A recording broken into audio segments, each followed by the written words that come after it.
So you guys were on the scene of like musicians and producers, guys directing music videos, all this sort of stuff. Like what percentage of people who are in that space do you think are like making a full-time living? Hardly any, I think. Less than 1%. Less than 1%? Yeah. Bro. And then you guys became part of that community and started making money? So like when was the first time that you made like, outside of like a bottle of Apple Crown, where you made like money? I guess the first time would be Piranhas. Oh yeah. So yeah, probably. Yeah. So we were making a lot of waves in our city, and then we got reached out by actually an owner of a bar, kind of a nightclub, to essentially like host every Friday and Saturday there. I guess it would be like, what's a residency. Residency. Oh yeah. So we essentially had our own residency, and yeah, it was huge. It was huge. We had it sold out every Friday, Saturday. We were making good money. Yeah, we were making 5 figures every weekend as college students, So it was pretty nice. And it was consistent, and it only grew. We were turning people away at the door, that sort of thing, right? So that was really like one of the first things where we were like, oh, we have like momentum. We're really good at marketing. We had different artists performing every weekend, different DJs. So we were providing opportunities then, right? So yeah. Honestly, we had it really lit. I'm not gonna cap with you. If I show you some videos right now, you'd be like, "What in the world?" Like stage diving, a bunch of stuff happening, people performing, everybody in different schools. You know what I mean? To the point where it was almost too lit. So how do you feel like you guys were able to, like, number one, create that environment where whenever people got there, it was just like level 10? I think one thing, and this is probably, we'll get into this with even Muzic Money, but I think anytime that you create something that people have been needing that they haven't gotten, it just creates a huge excitement around it, right? In the city that we were at the time, it was Nashville, and it was very like bar, even like country scene. And we created more of like a hip hop EDM crowd, that was for like 18 up that nobody else had. So it was just like, people were like, what in the actual hell? Like, this is actually amazing. Like, why, like, it was almost like a mini festival every Friday and Saturday, Wow. So I think it wasn't too hard because we were throwing the events that we wanted to go to. Like, I wasn't throwing events necessarily to make money, even though like that was the goal, you know what I mean?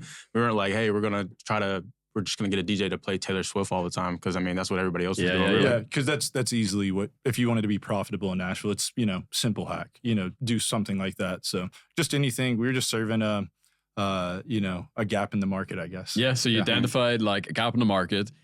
You know how to fulfill that gap because you're basically serving yourself, right? Because you want to throw the party that you want to go to, et cetera, et cetera.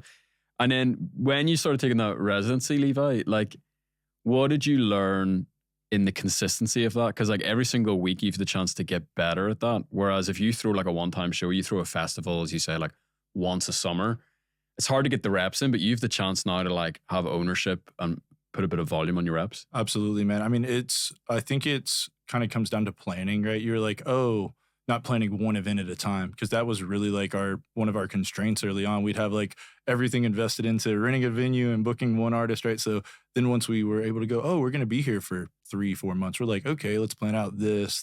And I think, just planning and having the compounding effect of the word traveling, right? Like, it's like, if people are talking about it every weekend, then people are like, oh yeah, it's lit. What are you doing this Friday? Let's go there, So yeah, definitely an easy hack though, was just being at the same place. Yeah, it's kind of that thing where like people say marketing is senior to sales.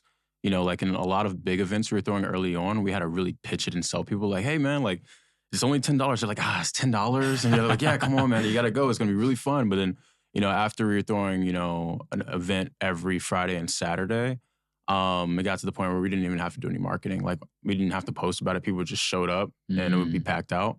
So yeah, I think that was a big thing with it. We used to kill it with the short form content though. I'm not going to front. Oh yeah? Dude, this guy, we do, we didn't know they were called CTAs at the time, right? But we were doing CTA videos like, yo, what's going on? Click the link in my bio, grab a ticket, right? So like we were doing that. And then I think that kind of like, we realized like, like this is marketing. This is how you get people to, stop scrolling and go and make a purchase, right? Which is what everybody wants to do with short form content. And once we saw those ticket sales rolling in, from Eventbrite at the time, it just, gave that dopamine, kind of like the same thing like the the cash till sound on Skool. Bro, I was nowadays, just thinking about Yeah, that. yeah, Or yeah, like, you know, like eBay, like for anyone who used to sell stuff on eBay, it's like that notification that came through, it's just like electric stream. Yes, bro. And ticket sales were the same thing back then. And I feel like, you know, we were just authentic with like how it was growing. We're like, yeah, dude, come on out. We got hundreds of tickets sold. And then once we kind of had that going on, people were like, yo, that's it. That's lit. Let's go. Yeah, it almost felt like similar to like a digital product. You know what I mean? Even though it's like an in-person event, it's like, you know, you're selling something online and like, you know, people are buying a sort of a digital product to get into a place. So that was pretty cool. But yeah, we even had, I would even say similar to like a sales team, we had like 50 plus promoters, you know, promoting, posting our flyers and selling tickets for like commission at the time. So like that was cool. We had like a solid group of people who were really cool and influential like within the space that would pop out. You know, they would make sure that they return, you know what I mean? The vibe was right. So yeah, like it was cool. It was definitely cool. When was the first, what you would consider now, massive name that you started working with? As far as like booking an artist? There's quite a few. I guess mine was 21 Savage. I booked 21 Savage for $2,500. So that was my first one. I think betting on him early, you know, he's a huge name now. At the time, he wasn't that big, right? But we had some other huge names that were really huge at the time as well, too. Like, you know, Chris. Yeah, I booked Kodak pretty early. We also worked with Wacka, Flacka, you know, and Riff Raff were like, you know, I guess like legendary like college, you know, acts. So we worked with people like that who were fun. Future and Little Baby, though, were probably like the pinnacle, though. We did an event with them. And that was probably like, we were like, okay, we're on now, you know. Had to like rent a full-size stage and all that, you know. Did it outdoor. It was pretty crazy. Unbelievable. And is this all still in the context of like the city? Wow. Bro, Nashville was starving. Yeah. So you guys like, let me ask you the question instead of just assuming. Did you start to experience what every entrepreneur who serves a very specific group of people over a long period of time experiences, and that is you become famous in your niche? You feel like you had niche fame among like those people? We were definitely locally famous for sure, bro. It was definitely fun. What was that like? It was fun, but I think I probably would have used my leverage a lot different today. Like, you know, today people hit me up and they're like, dude, you're killing it. Like younger people, right? I'm like, cool. Do you want to work with me? You know what I'm saying? And like, I didn't even have that foresight back then, right? I would have used my leverage to try and attract more people to, you know, build a team or something. But it was fun, you know. It probably attracted my wife, you know. So is that how you met your wife? Yeah, it probably paid off in that way, at least, you know. So yeah. The hero's journey was worth it just for that. Hey, we were at a party last night with Murda Beats, and she was like, "Yeah, I told you I married you because you're a party promoter. We need to go to more parties, you know." So it's fun to pop out. You've been slacking recently. It's like you need more parties. Like, bro, this school games thing has been like the parties have been going down. She was very happy we won for sure, because at least we get to come to Vegas and turn up because of it. So cool. Yeah, it's actually really crazy to think about. We were talking about this last night, but I told him like I hadn't been to a nightclub since like New Year's, where we used to like promote events. It used to be out Thursday, Friday, Saturday, Sunday. Now I'm like, man, I'll be working. You know what I mean? So like, I feel like you go through waves as you get older and stuff like that, and you mature. Maybe I like going to events. I like going to networking events and concerts, but I'm not really like big on like nightclubs anymore. You know? Sure. Yeah. So at what point do local artists and beyond start reaching out to you guys and be like, we see that you guys have somehow been able to capture lightning in a bottle and we want some of that? I think immediately. ASAP. Yeah, immediately. Yeah. And we were responsive too. I mean, like that was the point of it, was to like, to be honest, we would have times we would have a headliner, right? And we'd have 5 artists opening up, right? Where we'd give all of them 15 minutes where they would get, be able to perform in front of a sold out crowd, right? And, we'd start kind of like, deciding which artists we want to kind of curate and help them like roll out music and stuff. So yeah, that was almost immediately, to be honest. Yeah, I think we were booking acts pretty soon, like who were like locally famous as well, like who were pretty popping and could bring people to the event and sell tickets. Yeah. And then I think that attracted other people to be like, hey, wait, can I get on it? Can I get on the show? And they'd be like, yeah, sure. I mean, if you can bring some people, sell some tickets. And, we even charge sometimes people. That was a way of like making money for the event, as well. So, yeah. Yeah, they got an incredible return on an investment. Thinking back on it, the prices we'd either have them sell tickets or we'd, charge a small fee, and there's a lot of people who kind of like built their initial following off of like performing at our events, to be honest. So cool. Yeah, I love it, to be honest. There's actually somebody who's went crazy viral, who we got to open on. Her name's Deja. Yeah. And she has a she has a viral TikTok song though, and we had her on a stage whenever she was a nobody, essentially. So killer, very cool stuff. So at what point does the business of like managing artists and helping artists with their business, like, does that ever start to like get more important or bigger than the events, or like walk me through kind of what happened next? You could go ahead. I think we at one point I was hoping it would. Mm-hmm. I was hoping like, oh man, we're gonna blow one of these artists up.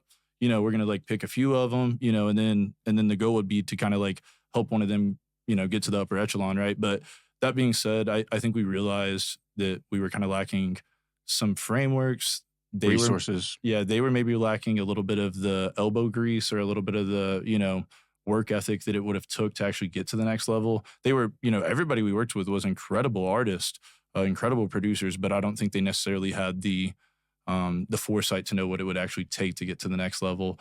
And we had a little bit of it, but we didn't have enough to really like prepare somebody. So like, I think that's kind of what held it back, to be honest, at that time, Sure. So what happens to the business? Like, does it ever kind of like, do you guys part ways, or does it like keep going up and up and up? Like, at what point do you stop doing events? Do you still do events? Yeah. So we haven't done an event in a while. Like, well, we haven't done one of those events in a while. We've done events for Muzic Money now.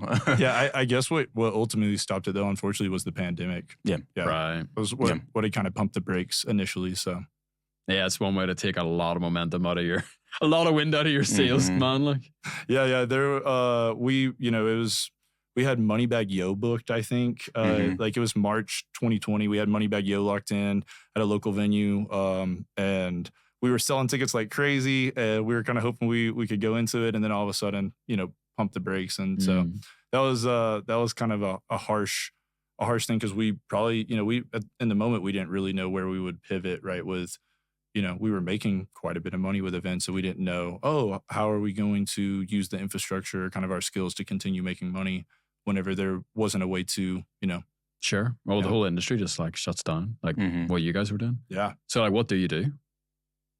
What do you mean? Like when that happened? Yeah. Oh man. Go chill for a little while. I mean, what did anybody do in the pandemic whenever it hit? You know what I'm saying? I think everybody, kind of takes a step back and kind of appreciates their family, appreciates their friends a little bit more. I think at a certain point, sometimes when you're in a business, you might want to do other things. You know what I mean?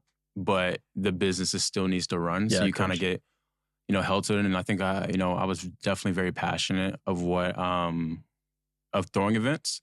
But I think I would kind of put ourselves in a box as well at the same time. Like I viewed myself as a party promoter. And I remember I almost had an identity crisis. At one point I was like, I can't throw events. Like what? What am I gonna do? You know what I mean?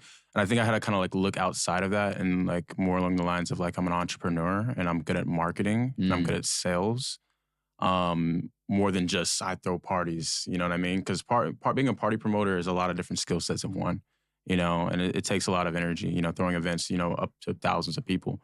So I had to make a shift and start looking for other things. I started looking online for ways to make money. I think one point I started drop shipping. Bro, who hasn't? You know what I mean? We've all seen the ads. They get us in our darkest moments. Exactly. And I have a love for e-commerce people. A lot of my friends are actually, pretty big e-com people. And I make money in e-com actually, as opposed to some people who said they started dropshipping the last money, because I started a merch business. And I was doing merch for like influencers and things like that and selling their merch. Didn't really do what I wanted to do. Started looking at other stuff, and then I got into high ticket sales. So I started learning like remote closing and that sort of thing. And I actually got really good at that, right? So got good enough to where a couple people asked me to be their sales manager.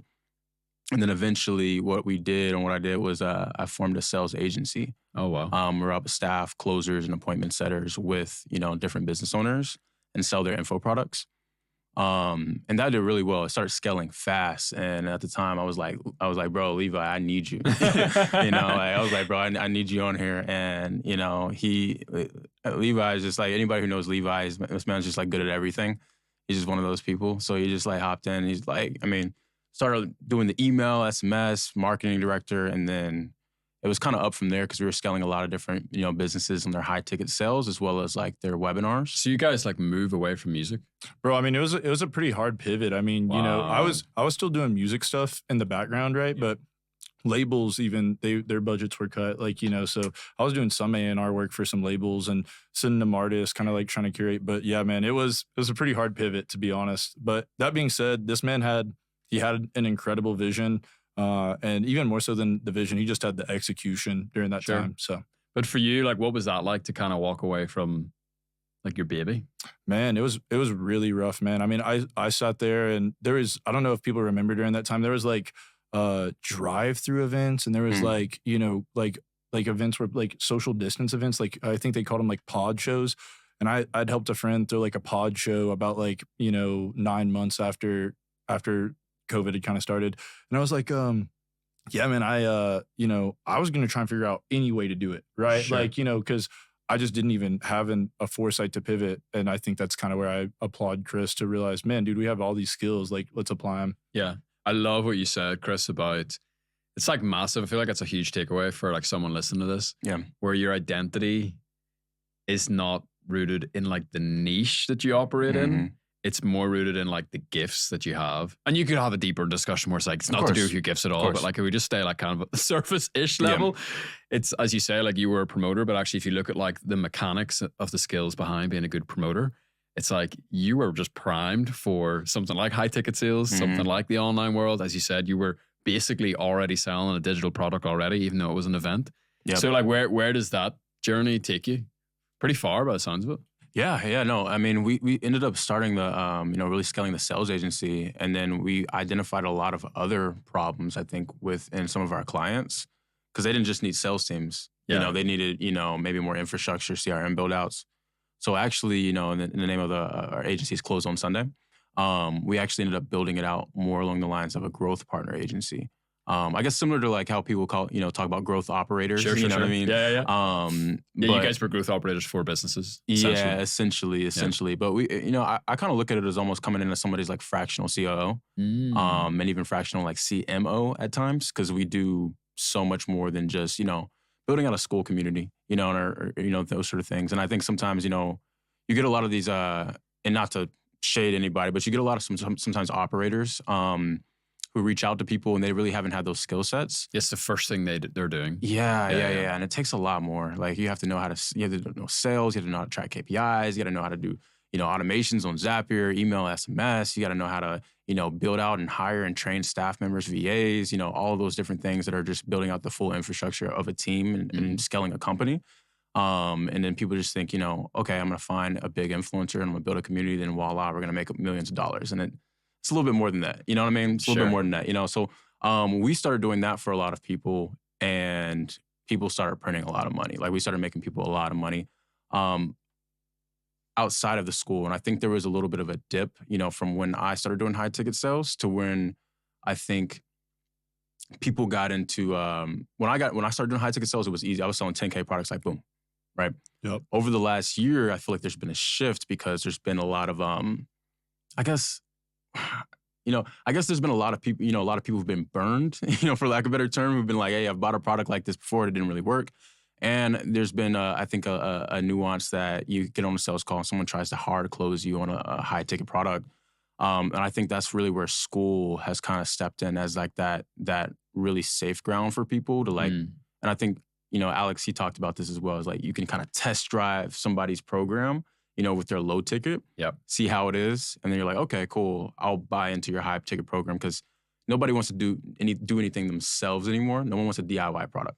Let's be real, right? We all want something sort of done with you or done for you. Yeah. Like, so ultimately you're going to buy someone's mid ticket or high ticket if you have the capital and funds to do that. Yep. Yeah. How long have you been married? I've been married 3 years now. So while you're going off on this kind of like non-music journey, it's like, what's your wife and like your core circle? They're like, Levi, you've changed. Like, what the hell, bro? Yeah. No, I think whenever we started doing, whenever I started doing more work in the info product space, obviously a lot of people had shifted to remote work. So I think it didn't confuse my wife too much at the time. She was like, yeah, he marketed parties before and, produced events before. And now he's marketing for people's offers and kind of helping them, fulfill on their offers as well. So I don't think it confused them that much, but I did try to keep, one foot in each, right? And I think anybody around me saw in the time, like, oh, like, Levi's killing it. Like, he's making money, like, everything's good. But I think everybody knew who, or, in my close circle was like, oh, he would probably rather be doing something with music. Right. Yeah. So when did the two connect? Like, when does it all come full circle and the music? Yeah, about like some sort of, like, I don't know, I'm like butchering a metaphor here, but it's like some sort of Marvel Thanos type thing where it's like douche. Yeah, about the 5th time after I bothered the hell out of Chris, that we needed to start something for artists and producers, and because I think we had identified the gap in the market like pretty early. Like, he was like, just over conversations, chilling. We're like, dude, this would be crazy if we could take all the knowledge we have and actually give it to somebody, right? All the knowledge that our friends have, right? Because we obviously, like, have some incredible people that we've been able to work with, and they have some knowledge that I think, is kind of a shortcut for people, if that makes sense. But yeah, I guess, like, eventually I bothered Chris enough, and I was like, dude, man, we really need to get something going for the artists and producers. And I think at some point it had just kind of clicked. We'd partnered with a really good friend of mine, Jacory. He runs his thing called No Labels Necessary. They're also on Skool. And him and Brandman Sean, they'd kind of, been the genesis of, like, us realizing, like, oh, these guys are putting out some info for artists and producers. We need to partner with them and actually, like, put some more info together, put some more frameworks together for artists and producers. But I think that's kind of the start of it there. Cool. Yeah. I think initially we were going to, potentially, like, work with them. And, like, I guess be the growth partner for them. But they kind of had some systems already in place, and really, my goal is to always kind of think as big as possible of everything. Like, how can I've been talking about this for a while, but, like, how do we be the market leader, within our niche? And for me, it was like we really needed a big name or a big face to, like, be an affiliate or, like, kind of work with us alongside that. And at the time, I had a partnership, and I had a relationship actually with Zaytoven, who's Grammy Award-winning producer. And I had been bugging them a little bit about starting a program, starting a little bit of stuff. But, they're busy. They're really busy. They're on tours. They're, winning Grammys, what I mean? All that stuff. So, like, they didn't have the time to really do that. But they had they really wanted to help independent artists as well. Like, Zay's the reason that, Gucci Mane, Dolph, a lot of independent rap acts. The Migos have gotten to the point where they're at. So, like, he has, I say, affinity for helping independent artists and producers. So it wasn't too hard of an ask, but the point was, like, we had a partner with somebody else who had the, I guess, strategy, which is we had a lot of A&Rs on our team, as well as Brandman Sean and Corey, who had the infrastructure, and then we just put it all together. So it was like, kind of, you said Thanos, it was like multiple different things coming together to actually make it happen. Yeah, man. I mean, planting seeds, I think, is something that a lot of people don't realize. Like, it does kind of take time, like, you have to whisper things, like, I've heard people say something like, whisper, talk, shout, like something like your first time you tell somebody an idea, you don't come up yelling in their face about it. You're like, hey man, it'd be cool if we did this, right? Like, and the next time you're like, hey man, this could really print. And then eventually, like, dude, we need to get on this, right? Like, so, like, I think that's kind of like how it went, like, with him working with Zay, kind of. And I think anybody who has built a brand, right? Anybody who listens to rap music would know the minute you hear a Zaytoven beat, it's Zaytoven. That man is a master of brand. Like, if you have musical identity like that, you have a brand stamped. He didn't want to attach his brand to something to where an artist or a producer couldn't actually get to the next level, right? So he was thorough and wanted to see, like, hey, what's the infrastructure? Like, how are we actually going to help people? And that's kind of where we started building out things like the 90-day release strategy, which is something that we've, used to help, artists release thousands of singles at this point. And it's helped every time we work this strategy with an artist, it makes it their best single they've ever dropped, whether they've never dropped music or whether they've dropped music before.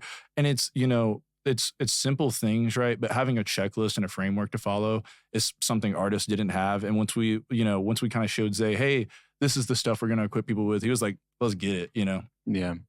I think with a lot of creative, roles and creative things, people don't really look at it as a business sometimes. Mm-hmm. And I think that's just similar with like artists and producers. So I think with Muzic Money, we start, really helping artists kind of look at their, artistry as a business, because it is a music business. So like how to make money in your music, how to, how to get, your royalties in check, how to distribute your music the right way, how to, save money on taxes as an artist, all these different things that people, they're just like hopping in the studio, making music and then releasing it.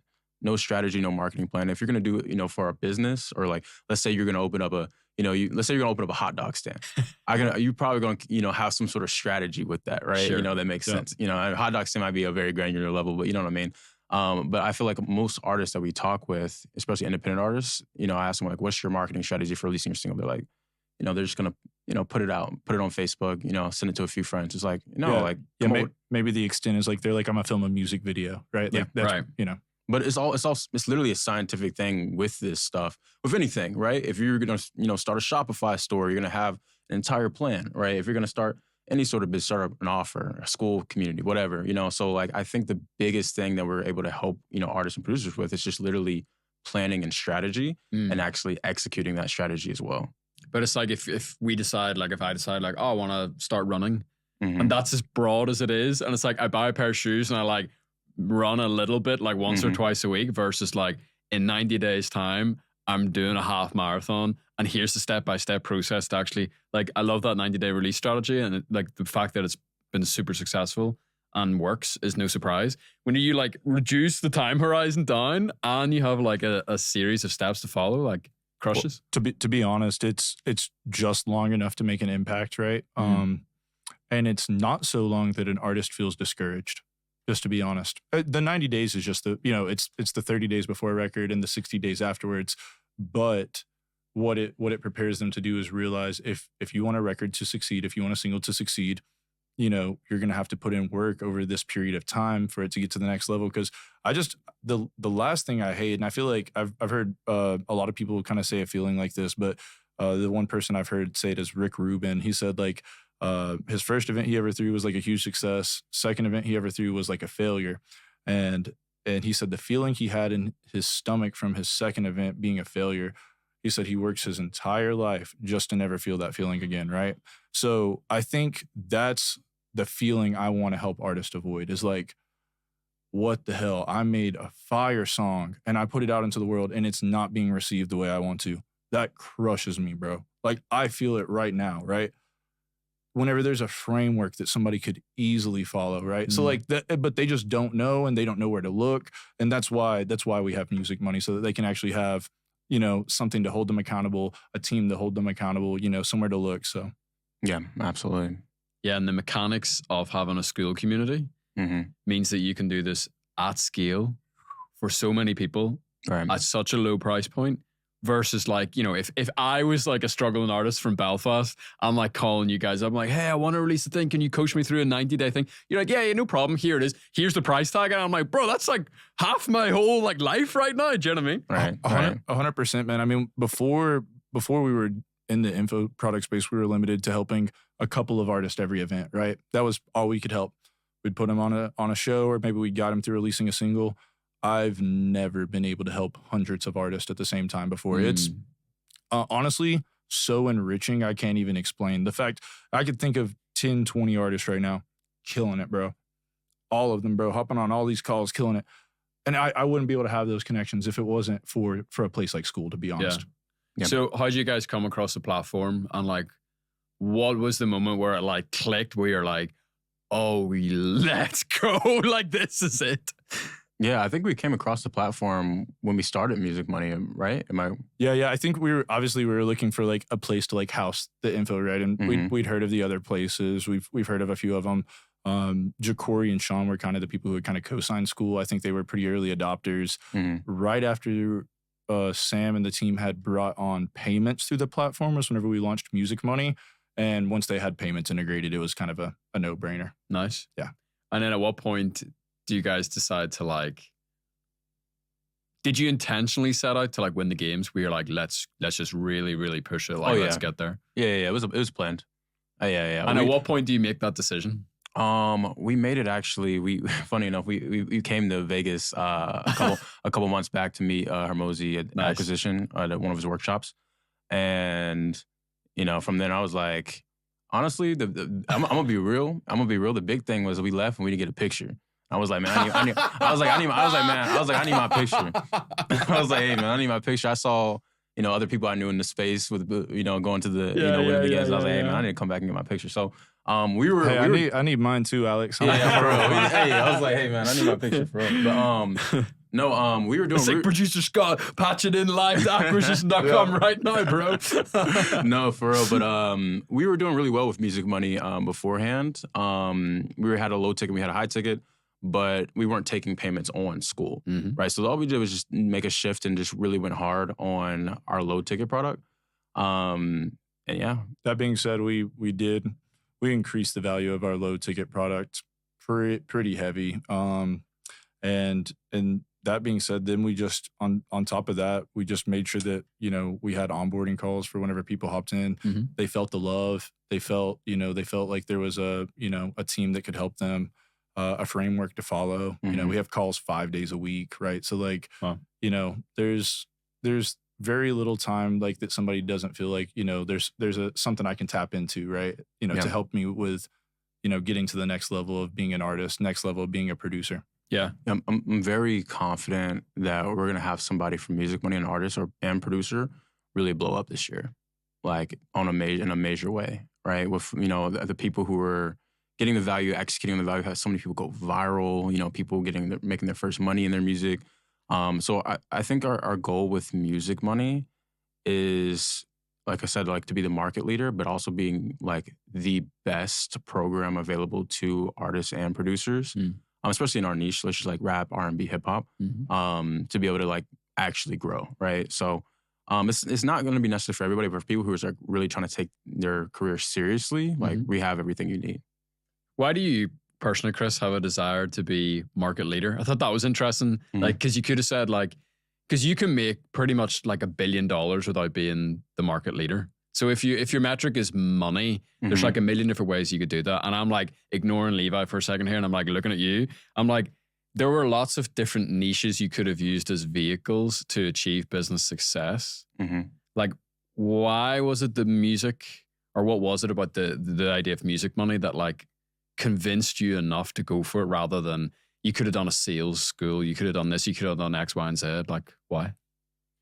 Yeah, I think is kind of what we talked about, before, is that we've had a lot of history of artists. Some of my best friends are artists, producers, right? And I've managed them in the past and worked with them, and we have connections as well. And also, there's not anybody else that's helping these artists and producers. Like, so there's a vacuum in the market, just like there was in Nashville. Yeah, there's a blue ocean, and they need it. They need it. We're helping people right now, so it's not in the we could have done a sales community, but yeah, there's a lot of sales communities. And I actually had thought about it. I have the domain still. Of course you do. I was doing the course for a few weeks, and I was like, you know what? I don't need this. I don't need to do this. There's I'll just send it to somebody else. Somebody can learn closing from 100 other people. But there's not a lot of people you can learn how to make money as an artist, as a producer. How to get booked for a show, how to structure your all these different things that people don't even know. I mean, we're bringing in people, some serious people as A&Rs and managers who are teaching our courses and classes, and I'm getting put on game. Yep. Every day. So I'm like, there's a lot of value in this. Yeah, and I will shout out some of our team super quick. Nick D, Colt, Cupid. These guys are people who have worked with people like Pusha T, Drum, Sharante. He's run marketing campaigns for people at Def Jam, right? So like these people getting to work with these people hands-on is it's pretty real for them. And I do think that we're scaling. I want, I did talk about the market leader thing, right? My point is, what I want is for, artists and producers to see Muzic Money as like, you have to be a part of it, right? You have to be a part of it because it's literally amazing. There's so much value. It's way, like, for the price point, there's way more value than the price point, and almost to the point where if you're not a part of it, then what are you doing? So you're looking to basically build, like, purely from a reputational standpoint, like the Harvard of this space. Yeah, I can say that. Very cool. That's interesting. Absolutely. So if we strip the niche out of it, I think what could be really valuable for people listening is like, forget about your actual niche of music. Like there's someone listening to this who's like, bro, I could do this exact same thing for insert the blank, like novelists, podcasters, painters, like whatever it is that they've experienced. They see people who are deeply, deeply passionate about their craft and are struggling financially to make it work. What has worked for you guys? I'm going to kind of split it like this. Yeah. What's worked for you guys in terms of like actually delivering results to your community and like how you use Skool as a platform to actually like bring people on that transformational journey? And any little like, you know, the example of the 90-day program or for releasing a song, I think is really, really powerful. Yep. And then how do you get people into the community if you kind of split it like that? Yeah, no, for sure. Yeah. I think delivering value is pretty simple for an artist. I think one, it's kind of like getting their mindset in the right place, right? And we have a really, really strong team that kind of like can encourage artists to get in the right mindset. One of the first constraints an artist doesn't realize is that they actually have to start posting short form content, right? Short form vertical content for IG Reels and TikTok. And I kind of think like people will, you know, they might say, oh, I'm not a social media person, or I'm not like into that like as much, right? And they're just an artist. And I think we help them kind of break that belief, right? And kind of realize like, hey, you're gonna have to lean into doing content.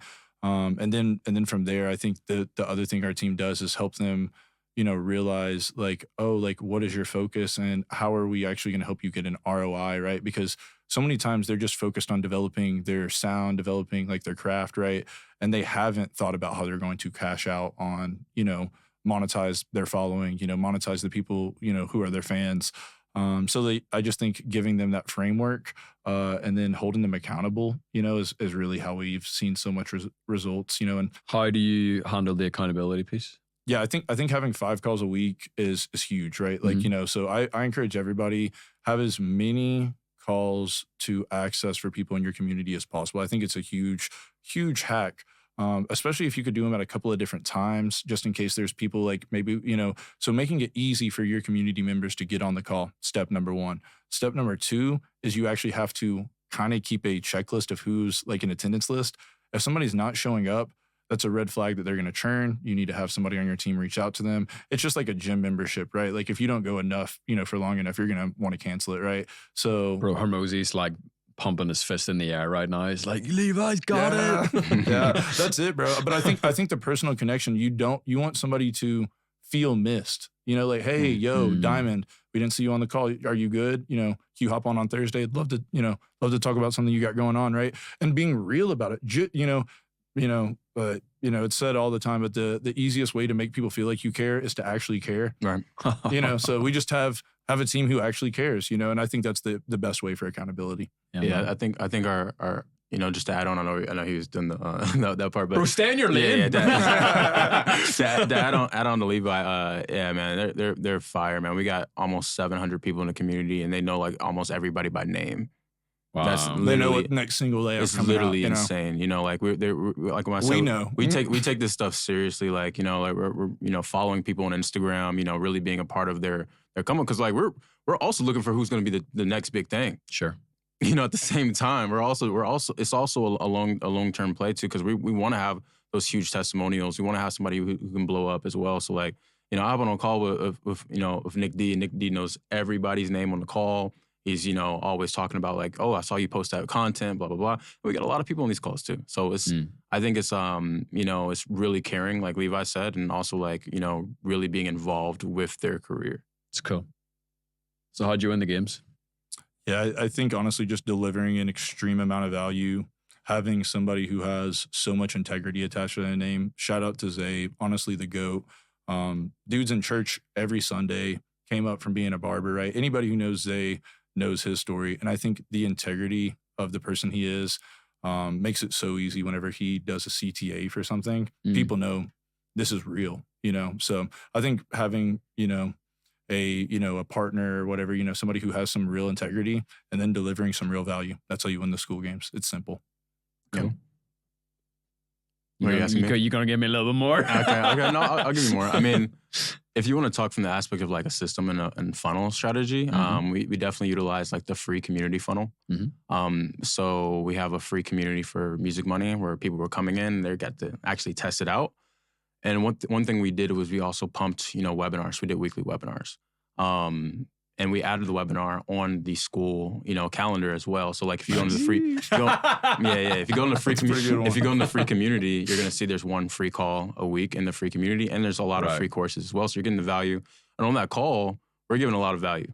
We're giving game that people are like, wow, I've never thought about it like this. I never knew this, never knew this. And then at the end, we're like, hey, if you want to get calls like this every day, and you want to get access to all of our other resources, all of our other strategies, then you should get into our VIP, And not everybody is able to do that, and that's fine. But like we make it where it's almost a no-brainer. You get on calls with Zaytoven, you get on calls with other people. We have Zay's manager hopping on Sunday, and he's like a branding goat. He just got a bunch of people on the 2K soundtrack and all this stuff. So anyway, there's just an extreme amount of value. But yeah, I think that framework's it though. That free to paid model and giving people a taste early on, like to hop on a call with you is huge. But I just love that right there. I think perceived value is really important. You know what I mean? Like perceived value, like when you're selling anything, right? Like you're selling a $97 product, $97 a month. If people perceive that as like worth $1,000 a month, they really perceive it as that, then you don't have a problem selling that, right? So, why do you think if you could strip your offer back to one bullet point in the value stack, like what is the one reason you think people buy? Is it the calls? Yeah, I think realistically, just because they don't know what next steps to take. They just are lost. To be honest, I'd say that's probably the biggest one for me. Yeah, I would say the closest like metaphor, like I guess like to an artist is almost like a solopreneur. So it's like when you're a solopreneur, you're kind of like lost and you don't really have a team.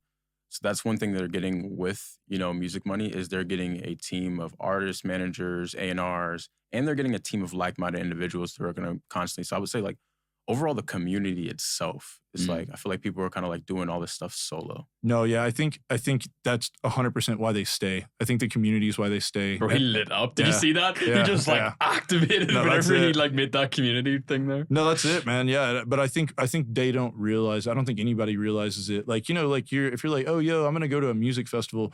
You're going because the name's on the top of the bill, right?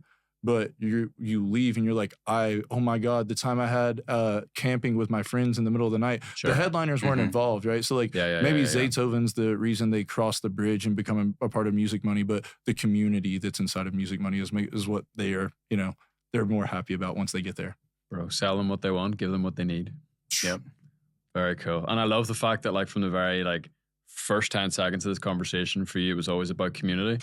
And it was always about the community of musicians. And now it's like, this is what you're doing, and you're doing it on like a huge scale. That's it, bro. So cool. Bro, I'm telling you. It's shit. Hey, bro, that's what it's about. I'm telling you, just bringing people together, bro. I mean, if I wouldn't have thrown this guy $100 and a bottle of liquor, we wouldn't have ran up so much money. And I think that's what it's about, is finding your people, and that's what, here's my ad. That's what Skool helps people do, is helps people find their tribe, That's what we're here to do. Yep. Awesome, guys. Absolutely. What's next? Scaling. I mean, Muzic Money, we're going to continue scaling that. Like, we have a lot of big plans, a lot of big ideas on what we're going to be doing with that. But we want to, like I said, we want to make it like literally the best thing an artist or producer needs it can get. Yeah, but I mean, outside of Muzic Money, obviously we've been working with a couple of other creators on their schools. Definitely want to help them go crazy too. Trying to help somebody else win the Skool games. Yeah. We have a lot of we have some really. But again, big it's so interesting how it's like mechanically, it's kind of the same thing. Where it's like you're helping like break out community owners like make it, and instead of getting on like Billboard, it's like you're getting on the Skool games leaderboard. Right. That's it, bro. That's it. Right. Yeah, and I think that's why people love this platform too. Because don't get me wrong, gamification is huge. At all levels, even for people who are making a lot of money, they want to everybody wants to compete. You know what I'm saying? Competition is huge. I mean, when we saw our names on the Skool games, that's when we're like, all right, let's take this serious. You know what I mean? We're like, hey, we're not losing. You know what I mean? So I think we're gonna definitely help several other people win the Skool games, as well as like build up their community overall. Cool. So you've already seen Hermosi, you already went to the workshop what do you specifically want to get out of tomorrow? I want Sam to take all of our product input and go and implement it ASAP. No, but in all honesty, though, I'm just so excited to link with the other people, link with people like Goose, link with people like, honestly, all the winners, Justin, so much, all the winners, they have so much game that I've already like observed from them. Just so dope to be able to link with them in person. Yeah, I think I look at it as like a big mastermind. Essentially, it's just like, we get to learn from a lot of other people. Obviously Alex, but then like all the people who launched and scaled their communities, I think is huge. Finding your tribe, bro. That's it, man. Awesome. Dude, thank you so much for this, bro. Guys, really appreciate it. Cheers. Appreciate you, man. There'll be a link to Muzic Money in the description. Man, there's a lot of cameras here, Scott. This is super cool. Whatever camera, I'll look at this one. There'll be a link to Muzic Money in the description. Also a link if you want to jump in, start your own Skool community around whatever niche it is that you're passionate about, whatever tribe of people you want to serve. Just like these guys have been chatting about today, there's frameworks and ways to do it. And appreciate your time. Looking forward to hanging more with you guys. Appreciate it. Absolutely. You too, man.